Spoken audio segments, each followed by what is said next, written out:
This is the BiggerPockets podcast, show 889er. What's going on? This is David Green, your host of the BiggerPockets Real Estate Podcast, joined today by the handsome, talented, successful, and incredibly wealthy co-host, Rob Abasolo, and we have cooked up a great show for you all today. Wealthy and coif hair.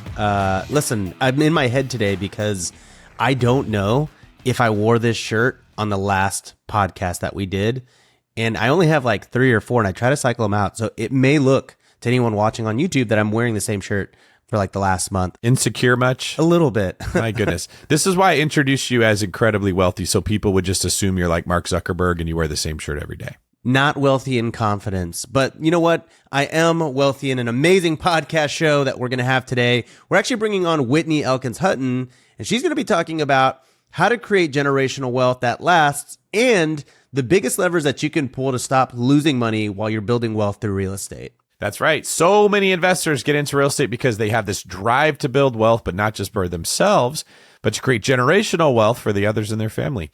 And the good news is, even if you don't have a family, even if you're brand new to investing, Whitney's advice is still going to help you build wealth smarter and faster. And listeners may remember Whitney from episode 340, which resonated a lot with investors, and now she's written a book. It's called Money for Tomorrow, How to Build and Protect Generational Wealth. And you can actually pick up a copy over at biggerpockets.com/M4T. Use code MFTPOD for 10% off. Whitney, welcome to the show. Great to have you back. Okay, so let's talk about your book. Who did you write this book for, and who can benefit from the content? Well, thank you so much for having me back. It's been a few years, so I'm super excited to be here. I wrote Money for Tomorrow originally for myself and my family, and as a blueprint for my daughter, just in case I got hit by a bus, heaven forbid, something happened to me, she would have a full understanding on how all the lessons and learnings that I had accumulated over a couple of decades of investing, she would, ordering all the steps on how to create wealth, grow and scale the money in our portfolio, as well as protect it. She would have all that laid out for her. Now, I'm putting together this blueprint for my family, and I'm also mentoring several people on the side on scaling their real estate portfolios. And I kept hearing some of the common themes over and over again, like, I make good money in my job, but I still feel broke. Or I don't know if I'm doing the right thing when I invest. And will it be enough when I get to retirement? Or I hate talking about finances. I just want to do deals. And that's when I realized, I'm like, wait a second, I have this blueprint, this framework that I've been developing for my family. Let me test this out with some of my mentoring and coaching clients. And lo and behold, we saw amazing results for it. Now, so who does this book most appropriate for? I would say one of two camps of people. And I would say almost every single one of us falls in one of these two camps. And that is somebody who's just starting off on their investing journey that wants an end-to-end blueprint on how to create wealth, protect it, grow it, and then pass it on. And then somebody who's more of a seasoned investor that knows a lot of these strategies, these rules of the wealth game already, but wants to kind of go back and make sure that they have a very fortified foundation and that are prepping either for retirement or to pass this wealth on to the next generation. Out of curiosity, when you're working with somebody, do you prefer to work with a newbie investor or a seasoned investor, in that the seasoned investors, I imagine, probably have a lot of habits that you may have to correct, but do you have a preference? Both are kind of fun to work with. Like, I feel like with a new investor, I get to kind of mold them. I get to, kind of lead them along the way. With the more seasoned investor, it can be really fun because they, tend to have like money set aside. They have a war chest of funds ready to deploy. So we can kind of get, once we get the foundation cleaned up, then it gets really fun on helping them deploy capital. Okay. Now, Whitney, you also point out that even for people who build massive wealth, it's extremely common for them to lose that massive wealth, which frankly is very rarely ever shared on podcasts. There's something called survivor bias, which basically states that you only hear about the story from the survivor, right? The people who had a bad experience don't get a chance to share their side of the story. And when people lose money in real estate or lose money in business, they're not typically going to Instagram to post that information or the worst selfie that they ever took or the snot coming out of their nose pictures, right? Like everything we see is very carefully curated. Part of what's working against people is what you call the 4 horsemen. Can you tell us what those 4 horsemen are? Yeah. so I learned about the Four Horsemen in reading a book published by Garrett Gunderson, and then also again from my own mentoring coach, financial coach, Chris Miles. And just really quick to list them out, the Four Horsemen are interest, insurance, taxes, and fees. And so these are four of the big 7 gaps that I pretty steadily see in people's portfolios. And if we can learn how to plug these gaps in their portfolios, fortify what I call your financial moat, not only are you going to be a more fortified investor should the market turn south like it has in the past 12 to 24 months, but also you're going to have more capital to deploy in the future and create greater velocity with your money. Now, the concept here with the Four Horsemen is there are sort of these 4 different aspects that can creep up on you, is my guess. And if you're not good at mitigating them ahead of time, when there's a perfect storm, you get hit by everything, then it could pretty easily put you in a bad situation. Yeah, they're really kind of sneaky. I mean, a lot of people call them money leaks. And so, a good example would be interest. A lot of people listening here might know Dave Ramsey, and they might, study his snowball approach to eliminating debt or his debt avalanche approach to eliminating debt. You would assume that paying interest is bad, right? We should eliminate all interest. But really, there's a difference between destructive interest and productive interest. And so, if we're kind of picking apart this horseman, we want to kind of put that debt, evaluate that debt and put it on a sliding scale between being destructive and productive and really figure out, okay, where does it lie on this sliding scale? Is it hurting me or is it helping me? And then, clearly evaluate it and take the next steps to eliminating that. Sure. Yeah. And do you think you could clarify? I mean, I feel like I have a good understanding of interest. Insurance is a big one. Just found out, I haven't told you this, David, but our insurance on our property, the premium went up $4,000 last week. Again? So, yeah. So that's fun. It already did that. Man. Yeah, I know. It just keeps doing it. Help us, Whitney. Insurance is a big one. Yeah, that is, especially property insurance rates have gone up across the board across the United States. Yes, they have. Fun fact, I actually started an insurance company and then couldn't do anything with it because we literally can't get policies in California. The insurance companies will not write insurance here. And in Florida, it's getting to be the same thing. This is like the one thing that's not talked about in the world of real estate investing. And so people don't hear about it until it's too late. Is this something that you find there's like a category of things that are just not discussed amongst real estate investors and it's sort of oversimplified and glamorized in a way that isn't realistic? Yeah, absolutely. I mean, I think what I run into, with real estate investors often is, maybe not so much about insurance or taxes or anything like that, but they kind of get the steps out of order. They're so focused on the real estate, as a vehicle to grow cash flow, grow equity, create tax benefits for themselves, that they kind of forget that there's some foundational work that they should do here, which is, understanding how they're creating wealth for themselves, and more importantly, how to protect that wealth as they're creating it. And so I think those are the things that don't get talked about. So when we go, circling back to the Four Horsemen, people do a ton of due diligence on an investment for themselves to figure out how to, protect their capital, generate cash flow, grow the equity. But when it comes to their personal finances, it boggles my mind that they don't take all these lessons and learning these translatable skills and apply it to their personal financial situation.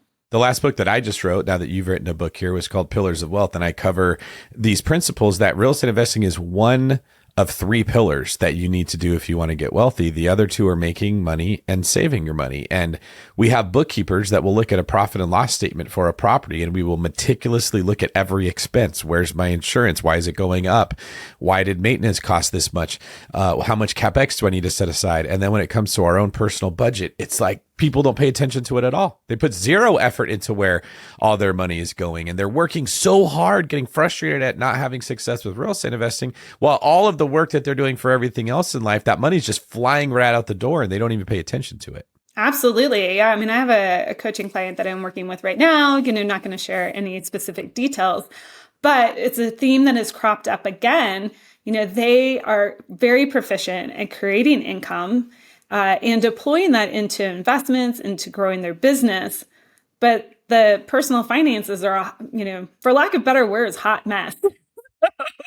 are going back and they need a certain amount of cash flow to be able to exit from their business. And I'm like, great, we could spend all this money over here, growing your investments, which granted we could do, but we also can go back up here and pick up probably like another $3,000 or $4,000 a month in just your personal financial statement. That's less money going out the door. That's less income that you have to generate to cover it. Sure. Yeah. Well, we're going to get into a few more of the horsemen, the four horsemen here that you were talking about. But before we move on to a couple of these, I did want some clarification on the insurance side of it. Is there something that investors can do to mitigate insurance? Because that kind of seems like one that's out of your control for the most part. Yeah. So, really, in the blueprint, what I see more often is that investors are not using insurance wisely in order to outsource their liability. Really, whenever you get an insurance policy, that's what you're trying to do.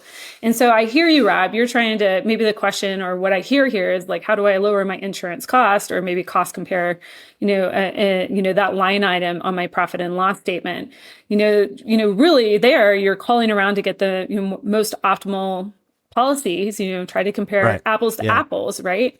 But more often than not, where people are actually missing a gap here is that they don't have the right, say, type of disability to guard against their job loss, okay? There's type of disability policies that guard against you working your current job, like current line of employment or any line of employment, right? Let's guard our income. Let's guard our health, right? The number one type of insurance that's going to be tapped into is probably going to be somebody's health insurance. But what most people do, they try to get the cheapest policy that they possibly can, thinking that nothing's going to happen to them. And so health insurance, auto liability insurance, renter's insurance, as an investor, if you're an investor or a business owner and you have a home office, you need to understand if your home office is actually covered on your insurance policy.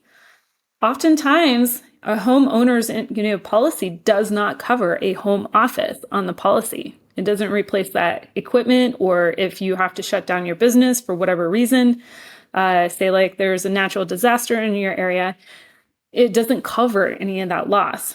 So we want to make sure that we're utilizing insurance correctly in order to outsource our liability. Got it. Yeah. So we've got interest, insurance. Those are two of the four horsemen. What are the other two? Taxes and fees. Taxes tends to be a really fun one that most real estate investors love, because that's, they're drawn to real estate because they hear, I can use all these losses to offset my income or earn tax-free or unearned income in real estate. And that's great, but you can also do the same thing with businesses as well. So there's an amazing book out there by Tom Wheelwright called Tax-Free Wealth. And so I really highly suggest everybody pick that up. But really the 5 things that he's trying to teach in that book is how you're going to utilize deductions. Okay, a big deduction in real estate is depreciation. How do you use these to offset the income that's coming in? How do you shift your income from earned income to passive income? That's another tactic to employ here. How do you take advantage of lower tax brackets? So, for me, I can take advantage of, my tax bracket for me as my child. Like I can take advantage of her tax bracket. She gets taxed very differently than I do. I can also take advantage of other dependents' tax bracket. Like if I had a parent that was living with me or something like that, like how can I take advantage of other tax brackets? How can you take advantage of tax credits? Okay, that's a 1-to-1 offset on your tax liability. And then how can I defer income? Using like retirement accounts, qualified retirement plans, pension plans. But most of us are taught to do the last one first. Get a good job, buy a house, get married, somewhere in there, right? Yeah. And then stuff money in your 401k. And there's 4 other things that we should be looking at probably first in order to optimize our taxes. Okay, so we shouldn't just be thinking, get a paycheck and stick it in a 401k. There's a couple steps that we can look at to save us money in taxes before we get there. What are those things?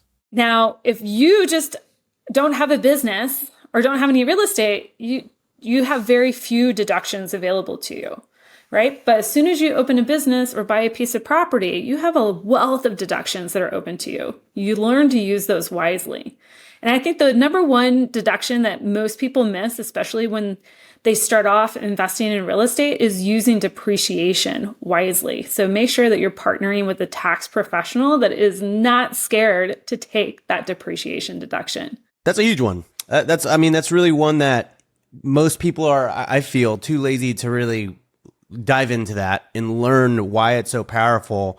And you're just like, yeah, deduction, it doesn't really change things too much or one way or another. But when you are a full-on real estate professional, meaning you're in the business 750 hours a year, plus it's more than half your time, or you're self-managing your short-term rental, you can really start unlocking the tax depreciation in a very significant way with bonus depreciation. And this is really something I wish that I had learned as a real estate investor at the very beginning of my journey. I feel like as real estate investors, we really don't worry about taxes until it's tax time. And then we owe a lot of money, and then we're calling our CPAs and we're like, dude, what can I do to save $10,000 or $20,000 really, really fast? Whereas what it sounds like you're suggesting is implementing the right systems in place, learning about it, having a foundation at the beginning of all of this so that you're never really scrambling in the final hours. I would even challenge, we're recording this early 2024. You should be talking to your accountant or a tax strategist on how to plan. What are those moves that you can take during the year this year to lower your tax bill for your 2025 filing, right? Like get out ahead of it. Yeah. And, I see investors, they balk at paying for tax professional help because, they think it's costly. I will tell you, my tax prep bill is a few $1,000s, but what I save it's priceless.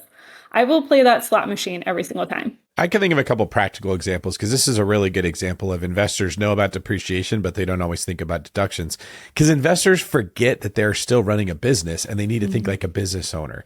It's when we talk about passive income in real estate, it gives this idea that you just made one good decision and then you benefit forever. But businesses aren't passive and real estate is included in that. So one thing is to set a business up that's like an LLC or an S Corp with which you buy your real estate through. And then you talk to your CPA and say, hey, I am planning on going to Florida for this. I'm planning on going to California for this. And I'm planning on going to Tennessee for this. What would I need to do for this to be a write-off? And then your CPA will say, well, if you look at vacation like vacation rentals when you're there, if you meet with staff like a real estate agent or a property manager or a title company, when you're in that area, this can now be considered a business trip that you are going to be taking anyways. A lot of people go to dinner and they just pay for dinners. But if you make that dinner a business trip where you discuss things like business, so like every time Rob and I go to Chipotle, that's a write-off because all we do is talk about business, our rental property. Yeah, exactly. A lot of people pay for a vehicle. We all have to have one, but your vehicle can be for many businesses something that the business needs in order to perform. And now the expenses associated with that vehicle become a write-off for the business. And if your income is coming into this business, and now you have expenses that you're going to have anyways, but they're also necessary for the business. You're going to use it in your personal life, of course, but you can write it off as a business expense because it's necessary.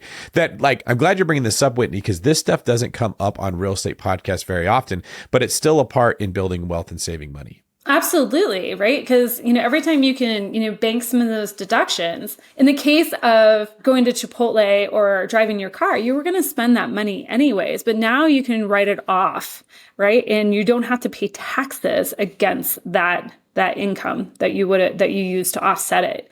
Another one is business use of the home. If you have a home office, now a portion of the mortgage interest you pay on the property, the taxes, the insurance, get allocated to that home office.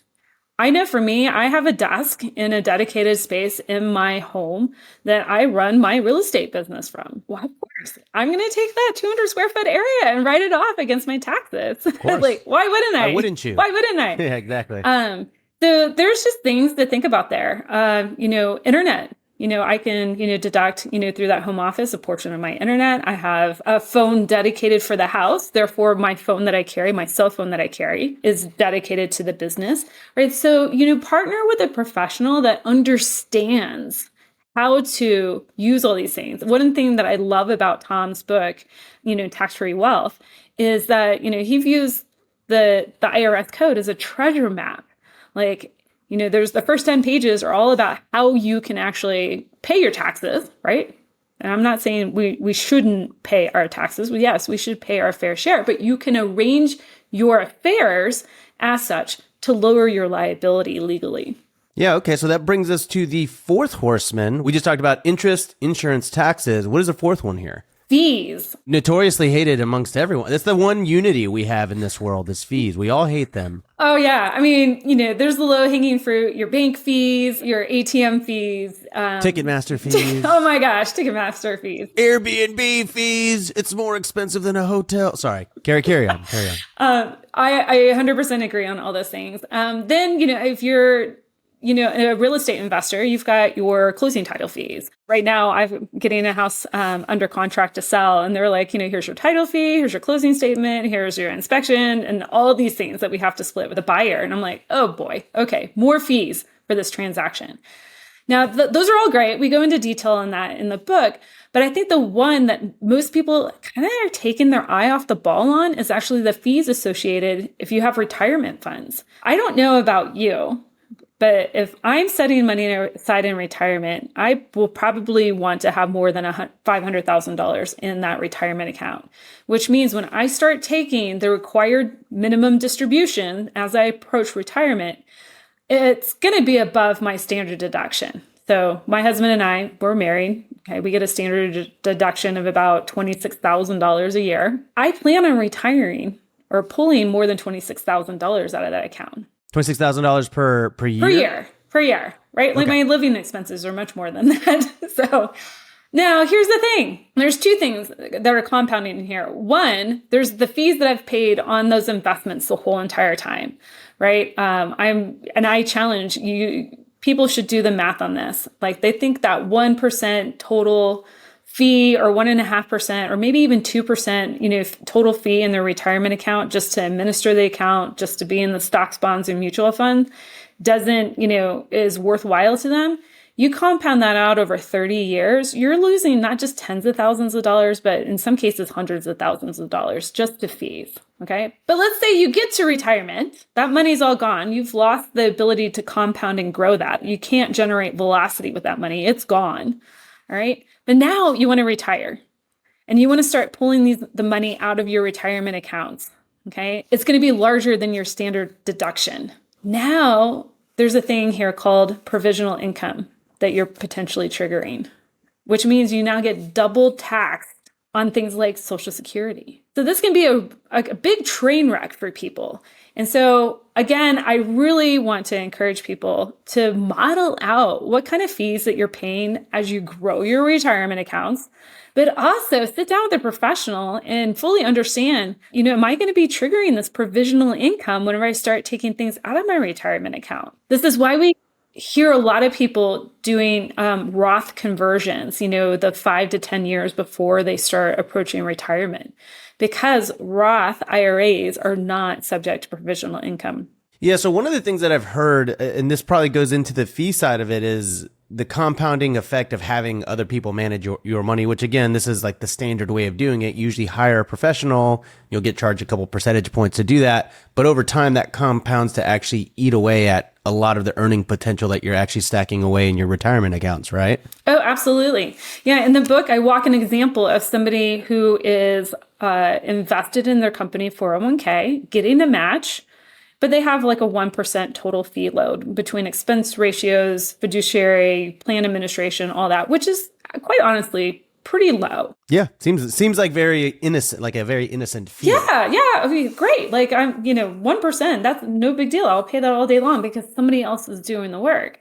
Now, again, like you said, that's compounding over time. You want your retirement account to compound, right? But the more money you put in there, the more company match that goes in there, those fees compound over time as well. So it's innocent enough, in your late 20s, early 30s, you might just be paying like a couple $100s a year. But by the time you're pulling that money out 30 to 40 years later, you're probably paying hundreds of thousands. You've already paid tens of thousands of dollars in fees, but you're going to be accumulating 100,000 or more in fees. I have a hang up here. I really do. Yeah, and I'm curious because it is sort of the standard. Like, what's the actual solution to that? Because I know, self-directed IRAs seem to be very popular, and this is the notion where you get to control where the money is being put into. So a lot of real estate professionals like them because they can effectively use it to invest in more real estate if they wanted to. But is there like an actionable step for real estate investors on maybe how they could not, pay six figures in fees over time? Well, I think it's going back to, those five steps that you need to take in order to eliminate and significantly reduce your tax bill that Tom lays out. Is that, make sure that you are opening businesses like real estate, your investments, whatever you can to take advantage of those deductions, that you're shifting your income as much as possible from earned income to passive income, okay, to change how it gets taxed, that you're taking advantage of other tax brackets. Like if you have a business, pay your kids. That's a neat little, I shouldn't say trick, but it kind of is, why not? I pay my daughter. We have a camper van rental business, and not only is she learning good skills in managing a business alongside of me, but I can now pay her because she now has earned income and she can now put that in her Roth account.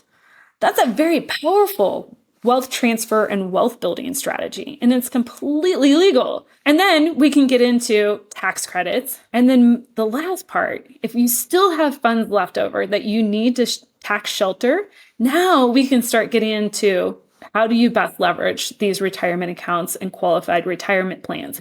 So it's not necessarily an either or, it's just making sure that you're doing things in a laid out strategy and in the right order. Now, Whitney, you mentioned your daughter and how you pay her. I think that that's brilliant. You've also mentioned that she's one of the reasons that you wrote this book. Can you talk about how you're passing on generational wealth to her, and not just through wealth, but also through knowledge and action that she sees you taking? Yeah, absolutely. Well, we actually started the wealth journey with her at an early age and just by playing games. So we started playing Cash Flow for Kids. At a very early age. And then whenever, she got to be about 7, 8 years old, we started reading, a book like The Richest Man in Babylon. And from there, we talked about how she could create value around the house, earn an income, doing things in the household, but also outside the household, like pet sitting. Now she helps out in our camper van rental business. And then we started talking about how she needs to save that, save a certain percentage, but also set aside a certain percentage to give away. And then there, of course, she has the bucket that she can spend. And then we're teaching her how to spend that money. Now, this is kind of the scary part as a parent, right? Because you don't want your kid necessarily just going out. Like, she loves buying Squishmallows. We walk into Costco. She wants to buy every single one of those like gigantic 3-foot round pillows and bring them all. Oh yeah. My niece is right there with her. Nothing makes her as excited as when I send her a new Squishmallow. Same here, by the way. Nothing makes me more excited than getting one when you send me one, David. So, well, David, if you have it extra, I've got an 11-year-old that would love some. So there you go. But anyways, it's the cringe factor, right? Like, she wants to buy these Squishmallows and I kind of like cringe. I'm like, really? This is how we want to spend our money? But I'd rather her make these mistakes now with like 10, 20, 50, maybe even $100 versus later in life with tens of thousands of dollars or even more. So, she's really learning the value of, creating value, getting paid for it, learning how to save it, learning how to give it away to charities that she is, passionate about, but also how to spend it, which is, I think, it's not even just spending, but being a good steward of that money as she moves forward. And last piece is that we have her invest alongside of us in our real estate deals and various other opportunities. And so she's starting to learn about how her investment babies make babies and continue to grow that way. So I want her to have a very solid fundamental base. And quite honestly, I want her, that is the most important thing that I can pass on to her is that knowledge because, she can go out and create her own portfolio from that. So that's kind of my passion, is helping her do that, but also helping other people do the same. I love it. Yeah. I mean, that's very clear. That's the mantra of the book here, right? I've got one final question as it pertains to this. And we talk a lot about on this show, this concept called financial freedom. But you introduced this concept that we don't talk about as much, which is impact freedom. What does impact freedom mean? This is really a journey that I went on as I was, throughout growing my portfolio, but even like writing this book. So I think many of us, when we enter in real estate, we have this focus that we want to have, like, say, $10,000 a month in passive cash flow, and we're going to be able to like quit our jobs, right off into the sunset, and everything's going to be a-okay. That's great. That's a great milestone to have. But what is that doing for you? Like, what's the why behind that? And, if you've ever done Tony Robbins' 7 layers of why exercise, most people have challenges getting like 3 or 4 layers in, right? They say, I want $10,000 a month. Why that? So I don't have to sit at a cubicle for 40 years. Okay, great. Why do you want that? Well, I want more time back, right? And you keep kind of picking away at it. Most people arrive at 5 reasons that they want to do what they want to do. Okay. Financial freedom, which you already said, Rob. Okay. But then they say, I want to have choice in my life. They want choice freedom. They want time freedom. They want to have the time back, right? They don't want to be told what to do. They want to have it back to do what they want with whom they want. And they want to be able to go wherever they want. Think of these as freedom milestones. But eventually, and this is where I'm so excited for people, you're going to have all of those top 4 freedoms. What's after that? And that is the impact freedom. And a lot of people actually discover this early. I think for me, I couldn't put a finger on it so much for myself, but I just knew that there was something more that I needed to do. And that is creating impact in the world. How can I, now that I have financial freedom, now that I have more time back and I can choose what I want to do with it, and I can do it anywhere in the world, what now the world opens up for me and I can create change in other people's life and create that impact. Sweet. Well, thank you, Whitney. Rob, I know that you have read Burr and Scale, and I'm very proud of you, buddy, by the way. It's definitely going to be reflected in your Christmas present this year, but do you think you'll ever read a 3rd book? And if so, what book might it be? Well, it's going to be money for tomorrow because I've got a coupon code for everybody at home, which is MFTPOD. MFTPOD, which will give everyone a little something at checkout, including myself. So go pick up a book today, everyone. There you go, folks. Don't ever say we did nothing for you. Not only do you get a free podcast, but you also get a discount on Whitney's book. We'll get you out of here. This is David Green for Rob the Squishmallow Abasolo, squishing away. Squish, squish.